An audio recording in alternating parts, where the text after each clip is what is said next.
Chapter number 3, ठीक है, क्या है? Atom and molecules. हिंदी में बोले तो परमाणु एवं अणु। अच्छा सुनो मेरी बात, देखो मैंने सेल वाला चैप्टर पढ़ाया था तुम लोगों को, सेल वाला चैप्टर पढ़ाया था, तो मैंने उसमें तुम्हें बताया था कि बहुत सारे लेवल्स होते हैं। मैंने बताया था chemical level, cell level, organ level, tissue level, बहुत सारे लेवल बताए थे ना मैंने। तो मैंने बताया था कि सेल होता है, सेल जो हमारी कोशिका होती है वो किससे बनी होती है? केमिकल से। किससे बनी होती है? केमिकल से, रसायनों से बनी होती है, ठीक है। अभी केमिकल कौन कौन से होते हैं इनसे बनी होती है? कार्बन, ऑक्सीजन, हाइड्रोजन, ठीक है। अब ये क्या है? ये क्या है? ये चैप्टर हमने पढ़ा है ना, second chapter, metal non metal आया था उसमें। उसमें हमने मेटल पढ़े थे, नॉन मेटल पढ़े थे, धातु अधातु पढ़े थे, आयरन पढ़ा था, लोहा पढ़ा था, ठीक है ना, ऐसे पढ़े थे। कॉपर होता है। तो देखो ये होते हैं एटम। क्या होते हैं? एटम। जब हम किसी चीज को बहुत ज्यादा छोटा कर दे, बहुत ज्यादा क्या कर दे? छोटा, और ज्यादा छोटा ना कर पाए, मतलब बहुत ज्यादा छोटा कर दे और ज्यादा छोटा ना कर पाए, तो उसे क्या कहेंगे? एटम, ठीक है। ये क्या होता है? स्मॉलेस्ट, सबसे छोटा होता है। क्या होता है? सबसे छोटा, ठीक है।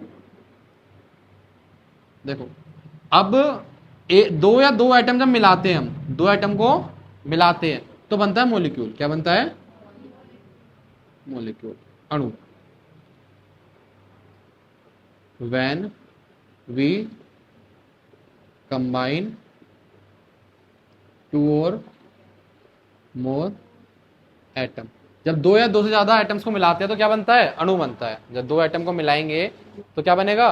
अणु बनेगा। समझ में आ रही बात? एग्जाम्पल के तौर पे ऑक्सीजन का एक एटम और ऑक्सीजन का एक और एटम, दो एटम मिलके O2 बनाएंगे। क्या बनाएंगे? ये दोनों तो एटम है, ये दोनों क्या है? एटम, परमाणु। और ये क्या है? मॉलिक्यूल। समझ में आ रहा है डिफरेंस? समझ में आ रहा है एटम मॉलिक्यूल का डिफरेंस? ठीक है, और बता देता हूँ। जैसे ये H2O है, ये पूरा एक क्या है? मॉलिक्यूल। पूरा क्या है? मॉलिक्यूल, अणु। जब कई सारे एटम मिल जाते हैं तो क्या बन जाता है? वो मॉलिक्यूल बन जाता है। समझ में आ रही है बात? यहाँ पर बात समझ में आ रही है? एटम क्या है? सबसे छोटी चीज, सबसे छोटी यूनिट। एटम क्या है? सबसे ज्यादा छोटी यूनिट। जब किसी चीज को और ज्यादा तोड़े तोड़े तो लास्ट में क्या बचता है? एटम बचता है। एटम से छोटा कुछ भी नहीं होता। बात समझ में आ रही है? पक्का पक्का पक्का? और बुक दिखाना है एक बार।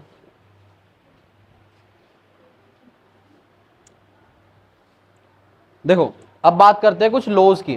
किसकी? कुछ लॉ, कुछ नियम्स की, ठीक है। लॉ, नियम। देखो लॉ क्या होते हैं, नियम क्या होते हैं? सबसे पहला हमें जो पढ़ना है वो पढ़ना है लॉ ऑफ कॉम्बिनेशन। देखो जो एटम होते हैं ना, एटम जो हमारे परमाणु है, वो हमेशा फिक्स रेशो में, स्थिर अनुपात में मिलते हैं। फिक्स रेशो में मिलते हैं। जब ये मिलेंगे ना तो फिक्स रेशो में मिलेंगे। ऐसा नहीं है कुछ भी मिल जाएगा। जैसे हम क्या करते हैं, नमक पसंद नहीं आया तो ज़्यादा डाल लेते हैं, पर ऐसा नहीं है, एटम में ऐसा नहीं होता। वो हमेशा फिक्स रेशो में मिलते हैं। सबसे पहला जो लॉ हम पढ़ेंगे वो क्या पढ़ेंगे? Law of conservation of mass, ठीक है। द्रव्यमान संरक्षण का नियम क्या कहता है? द्रव्यमान संरक्षण का नियम ये कहता है कि जो मास है, यानी कि जो वजन है, उसे ना ही तो खत्म किया जा सकता, ना ही उसे बनाया जा सकता है। ना तो मास को खत्म किया जा सकता है, ना ही उसे बनाया जा सकता है। केवल एक फॉर्म से दूसरी फॉर्म में क्या करा जा सकता है? ट्रांसफर किया जा सकता है। जैसे मान लो तुम्हारे पे 10 किलो पानी है, तो वो 11 किलो नहीं हो जाएगा या 9 किलो नहीं हो जाएगा, ठीक है। बस क्या हो सकता है? 10 किलो पानी 10 किलो भाप में बदल सकता है, 10 किलो भाप में बदल सकता है, लेकिन वो गायब या फिर आ नहीं सकता। फिर वो भाप दोबारा से तुम क्या बना सकते हो? पानी बना सकते हो। समझ में आ रही बात? तो क्या होगा, क्या लिखूंगा इसका मैं? Mass cannot be created और डिस्ट्रॉयड, ठीक है, इन अ केमिकल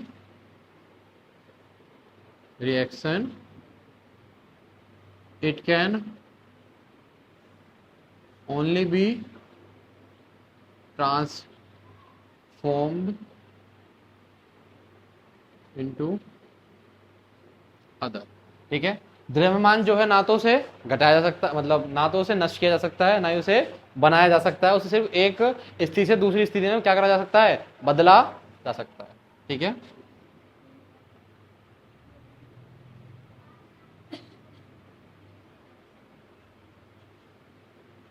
बनाया जा सकता है,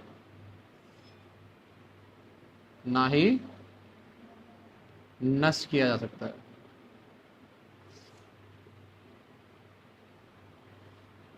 केवल एक स्थिति से दूसरी स्थिति में बदला जा सकता है किसी अभिक्रिया में। बात समझ में आ रही है?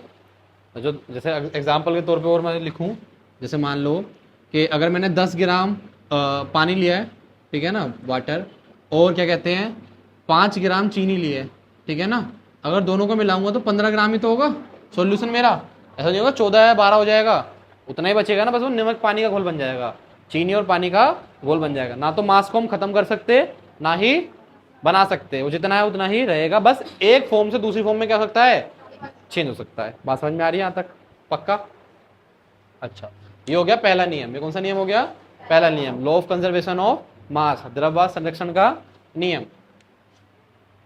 अब चलते हैं सेकंड लॉ पे। सेकंड लॉ क्या कहता है? सेकंड लॉ है लॉ ऑफ कांस्टेंट प्रोपोर्शन, स्थिर अनुपात का नियम। स्थिर अनुपात का नियम ये क्या कहता है? जो मैं बात बताई थी ना, कि जो एटम होते हैं, जो परमाणु होते हैं, वो हमेशा एक फिक्स रेशो में मिलते हैं। ऐसा नहीं है कि कम ज्यादा में मिल जाएंगे। अब मिलेंगे कैसे? दो तरीके होते हैं मिलने के, कंबाइन करने के। कितने तरीके होते हैं? दो। पहला कौन सा है? By mass ratio. By mass ratio, द्रव्यमान का अनुपात। ठीक है, और दूसरा कौन सा होता है? By number of atoms. ठीक है, परमाणु की संख्या, परमाणु की संख्या।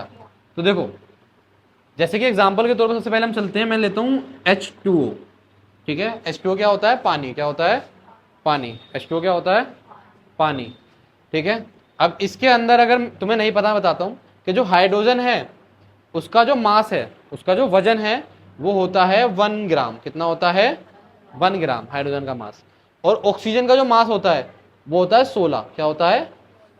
16 ग्राम। याद रखना तुम हमेशा, क्योंकि पेपर में आएगा, बहुत ज्यादा चीज आती है। हाइड्रोजन का मास कितना होता है? ये 1 ग्राम। ऑक्सीजन का मास कितना है? 16 ग्राम। समझ में आ रही बात? ठीक है, अब अगर मेरे को ये मिलाना है तो हाइड्रोजन कितने होने चाहिए? 2। ऑक्सीजन कितना होना चाहिए? 1। तो 2 हाइड्रोजन है तो 2 H है मेरे पास, तो क्या होगा? 2 × 1 यानी कि 2 ग्राम हो जाएगा वजन। ठीक है, ऑक्सीजन कितना है? 1, तो 1 × O कितना हो जाएगा? 1 × 16, तो 16 × 1 कितना हो जाएगा? 16 ग्राम। अब इन दोनों का रेशो, अनुपात निकालना आता है। रेशो, रेशो मतलब क्या होता है? ऊपर नीचे रखना। 2/16 काटूंगा तो कितना आ जाएगा? 1/8। तो इसका अनुपात क्या आ गया? 1:8। 1:8। ठीक है, अब चाहे वो कहीं का भी पानी हो, कहीं का भी वाटर हो, कहीं का भी H2O, तुम्हारे घर का, मेरे घर का, समुद्र का, कहीं का भी, वो इसी रेशो में मिलेगा, 1:8। 1 ग्राम हाइड्रोजन तो 8 ग्राम ऑक्सीजन, तभी वो क्या बनेगा? वाटर बनेगा, वरना वो वाटर नहीं बनेगा। समझ में? ये फिक्स रहेगा, ये हमेशा क्या रहेगा? फिक्स।